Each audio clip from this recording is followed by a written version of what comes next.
Say man, what's good YouTube? It's your boy Quiz the Plug, man. I'm back here on the banger, man. As we finally react to the Jordan rules, the Detroit Pistons secret to stopping MJ. And y'all been requesting this video crazy for like since I started doing my react to Jordan videos, bro. And we finally doing it, man. Like I think I watched the video and they was talking about some Jordan rules, but I didn't really know what they meant. I guess this is how the Pistons used to get away with damn near killing MJ every time they played against the nigga. So let's get into it, man. Before we get into, make sure I like, comment, subscribe, man. Let's get into it. I'm actually curious to see. He's sensational when he dribbles to his right. He's only great when he goes left. They will force him left as much as possible from the top of the circle area. I was covering the team at the time. My eyes were telling me some Jordan rules going on here. So let me go write a story about this. Now I always get this. I'm talking about some Jordan rules. Just play him tough, physical, like anybody else. When Michael Jordan has the ball on the foul line extended to a wing area, he is so good, too good at going baseline, coming back up under the basket, getting fouls on the big people. So instead, the Pistons will force him to come to the middle of the floor off the dribble. God damn, they forcing that nigga into three niggas. What the hell? Fouls on the big people. So instead, the Pistons look at this shit. Then it's like, who is Jordan gonna pass to though? At this point in his career, who is he gonna pass to? Shit, it's nothing he can do. You say, what about the Jordan rules? And they say, what Jordan rules? And they'd say, what about this defense you're playing? We're not playing anything special. And they all laughed and they'd wink and then they'd move on. They also need to be concerned about pick and rolls. They'll trap everyone. And while Michael's doing his thing, just kind of creating, they'll run the next guy at him to double team him no matter who it is. But keep this in mind, Mark. They don't always use the Jordan rules. Oh, they didn't preach it. They didn't brag about it. But it was on display. Jordan to the foul line, room in the lane. Isaiah grabs him. God damn, Isaiah Thomas. Jordan rules were for the Pistons to know about, not for anybody else to know about. The Jordan rules, is that something you guys made up? Jordan rules were, to stop him, period, because nobody else could beat you on that ball club. Facts. Like I said, bro, who was Jordan gonna pass to at that point in his career, bro? Literally nobody. Even when he got Scotty was young. His first like 2 years, he was still developing. So it's like, Jordan he gonna have to take every shot, and they still won't win it. But shit, at least he gonna get his 50. I don't know. You have to ask my man Matt Dobick on that one if it was any Jordan rules, and him and Chuck Daly not around, so I don't think it was any Jordan rules. Isolation play for Jordan. And Isaiah Thomas ties him up. Damn.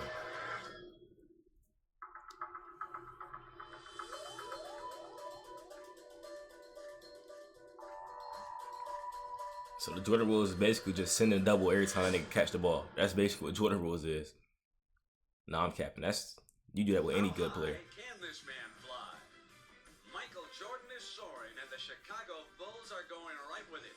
Jordan is averaging 38 points a game in the first 2 playoff rounds. Damn, 38? But now, Superman faces his toughest test. Game 1 will tell. That nigga Dennis Rodman ugly as hell. While the Bulls come off the biggest win in the history of their franchise.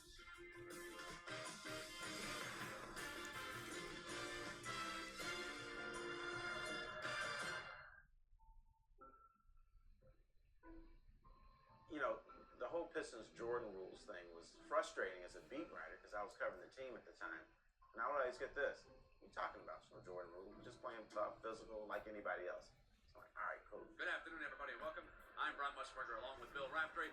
Let's get right to it. The man was an ex-coach. How do you stop Michael Jordan? There's not much Phil Jackson. You have to make him go east to west in the fast break.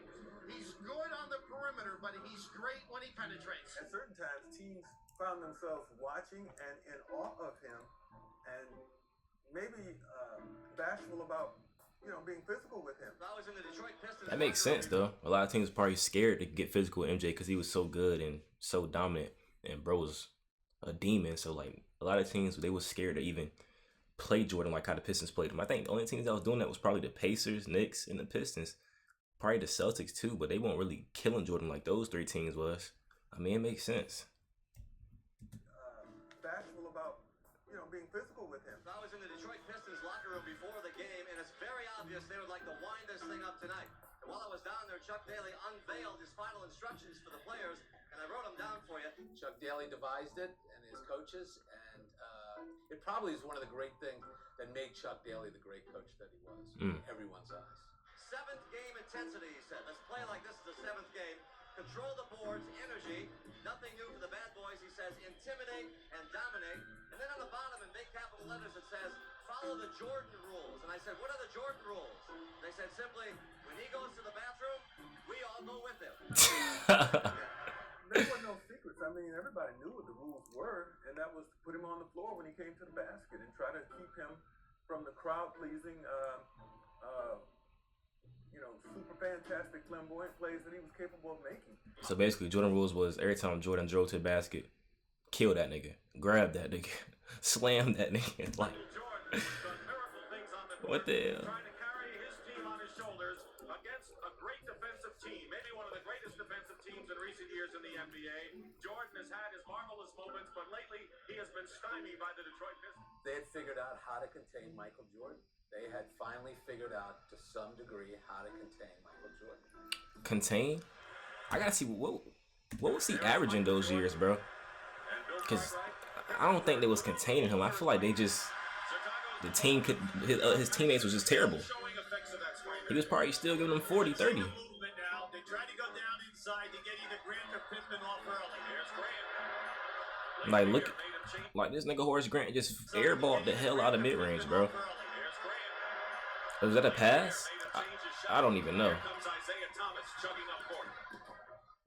So what you had to do is you really had to look at the game. And the Jordan rules were pretty simple. I mean, there was a couple versions of them. But one, Joe Dumars would guard Michael Jordan. And he would sometimes be doubled by Dennis Rodman. Or Joe Dumars would try to, funnel him left into John Sally or James Edwards, whoever big guy was there. The idea, the concept was to get Jordan to pass out and take difficult shots.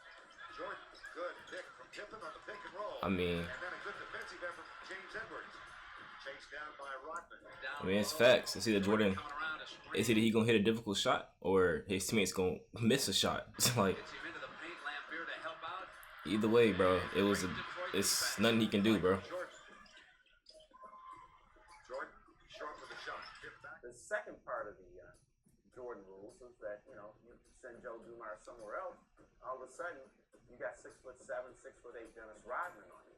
And Dennis Rodman was a physical player. And he would be hitting Jordan, hitting him. God damn. And Jordan didn't like that. Crazy how they became great teammates after.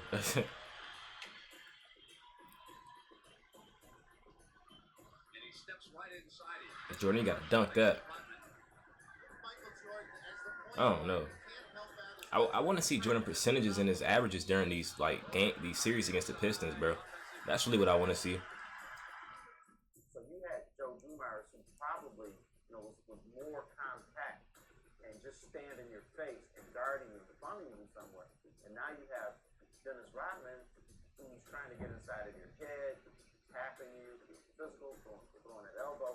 So you got two different looks. And so when Jordan got accustomed to Rodman, here comes Joe again, and now you have the other Jordan rules where you kind of funnel it in. The Detroit Pistons have so many things to think about. I made a list for you.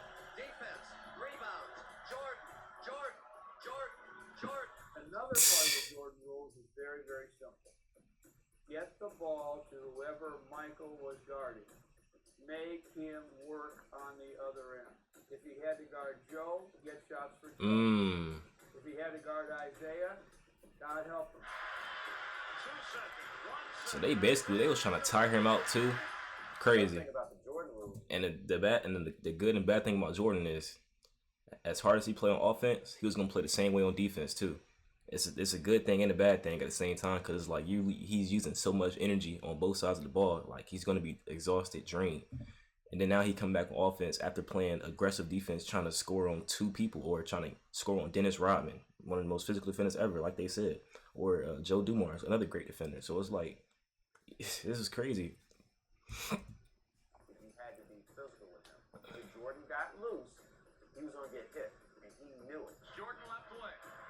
Jordan to the foul line. I feel like this is what turned Jordan into more of a jump shooter. The only way you were going to slow him down to get him to think about Because I think teams ended up figuring like, oh, the Jordan rules work, so they start implementing that to their defense. So now it's like, okay, now I'm gonna get into my post, do my post fades, double team come, I can easily pass out the post. So it's like I feel like that's what turned Jordan into more of a jump shooter.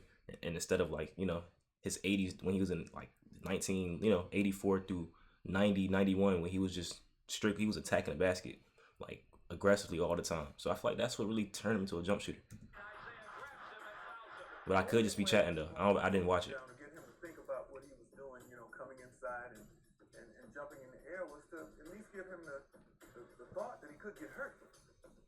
The thing about Jordan, which made him great, is he was able to take the pain, take the physical play, and still play his game. But it was a lot easier for Jordan to do this against other teams than it was for the Pistons. Because other teams, oh, well, we're going to do the Jordan rules too.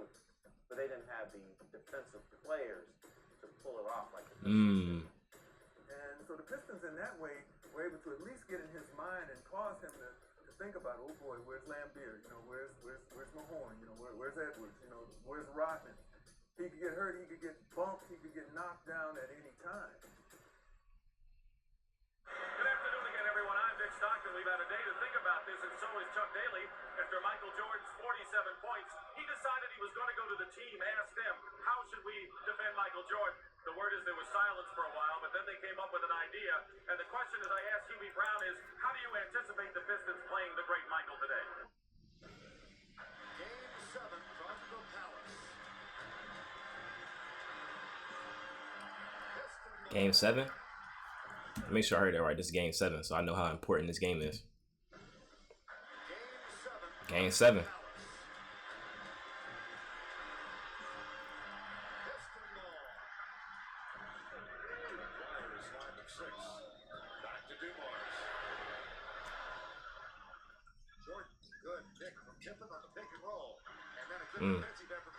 It's like, I don't know. I mean, he's going to score on you no matter what kind of defense you put on. Facts. So that's the kind of player he was. We just wanted to slow him down and try to double team him a lot and make other people beat us, opposed to letting Michael Jordan beat us. So what year is this? Jordan got a bald head. This got to be like 89, 90. Like, bro got a bald head, so this ain't no young Jordan. That's a one-on-one. I ain't gonna lie, Jordan, you literally drove into the whole defense right here. I don't know. But I mean, he giving you baseline. He didn't give it to him. Jordan just took baseline. He was so quick. So it's like, I feel like he should have just stopped and pulled up. I don't know. The whole team collapsed when he drives. So it's like, what do you do when you get there? Pass the ball on time. He would exhaust every option in order to score himself first. And we knew that going in. So just shut him down and you got the game won. Jordan comes to the baseline. Dumars stays with him. Now Jordan into the lane. Get the roll. Dumars out. Here's Thomas. Maxon's back. Thomas into him. Damn, good take, Thomas. You play teams because if they got a superstar, if you can negate them and let somebody else beat you, that'd be great. If we felt that Bill Cartwright needed to score 40, then Bill Cartwright can score 40. Cartwright. No call. Blocked by Isaiah Thomas. Here's Dumars. Damn. Bang out. He wouldn't give up. That's what I would say about Michael Jordan. He would not give up. He gonna keep attacking like. Isaiah Thomas ties his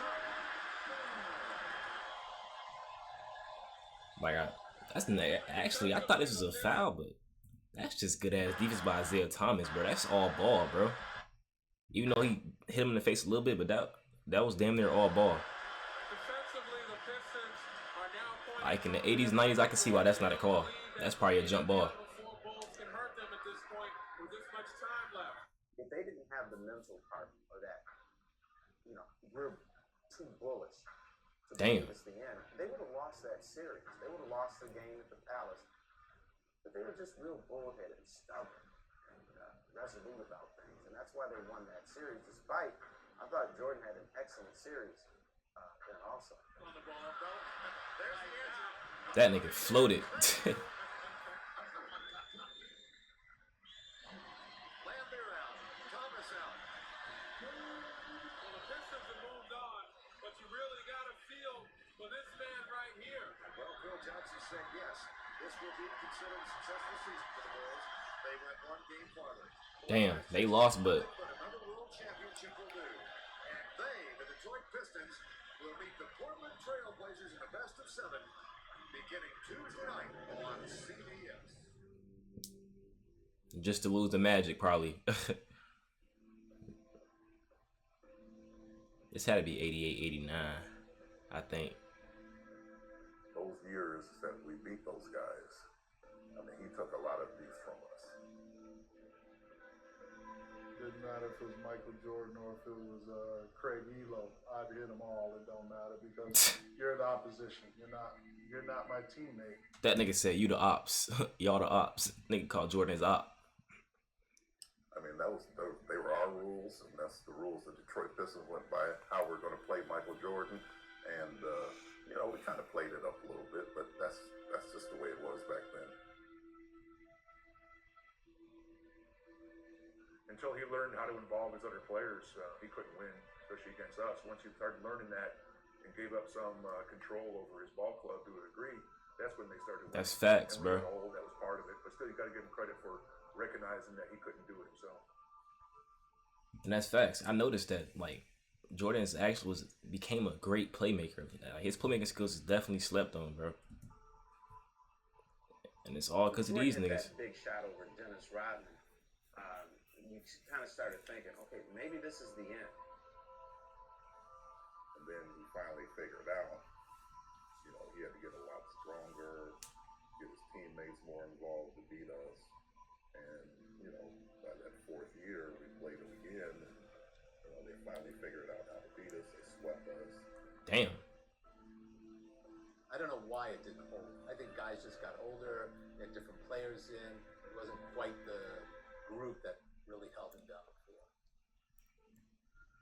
Every team has their little window of opportunity. We had ours because we had won that next year. Tough. They had the home court advantage, and we were getting older. There's no question about that. And you lose a little bit of mental edge at that point. You know, they were hungrier than we were, and Jordan was changing his game, involving his teammates a little bit more. Pippen was growing up. It became their time. See, like I said, bro, Pimpin was young. All Jordan needed was for Pimpin to develop and just and for Jordan just to become a better playmaker. That's all it was. Jordan was a ball hog. Facts. The league decided that they wanted to clean up the game, get rid of some of the physical contact, clear out the lanes so that the great players, the great athletes could drive to the basket. That was geared more to help Michael Jordan and the Bulls, and it was certainly the kind of legislation that did not help the Detroit Pistons. Legislation, but I mean that's facts. What rule? How did they help clear the paint out? What happened? Maybe because the way he was. They probably implemented a 3-second rule or something. Defensive 3-second. I don't know. But he's carrying, you know, it's about who would you come see? Would you come see Rick Mahorn or would you come see Michael Jordan? He can fill the seats up. That's a crazy layup. Behind the back clap. So those were the rules. There were no secret about the rules. I mean, it was very obvious and very vivid for everybody who was watching. It was just that the Pistons were one of the teams that were willing to do it, where others may have backed away from it. Jordan is fouled going storm to the hoop and pays for it. Foul was on Edwards. That's 4 on James Edwards. There's Markiplier. Played his college basketball at DePaul. And that was a good video, bro. It really gave me insight into how why Jordan was losing to the Pistons every year, bro. Because the main thing I say it, like when I used to be like a LeBron crazy and I used to have LeBron over Jordan. That's the main thing I say. He couldn't get you to go and you couldn't get past the first round, or not first round, but you couldn't get past one team, like especially to get to the finals. Like LeBron was getting to the finals, he was just losing the finals, but he was getting there against great teams in the East too. He won't just playing bums the whole time. But I mean, this really gave me insight into how he was losing. But I mean, eventually he overcame it. That's what great players do, bro. They learn, they figure out, and then boom, now he started winning chips, bro. That's all he had to do. And that playing his team is what caused him to change his game for the better, bro.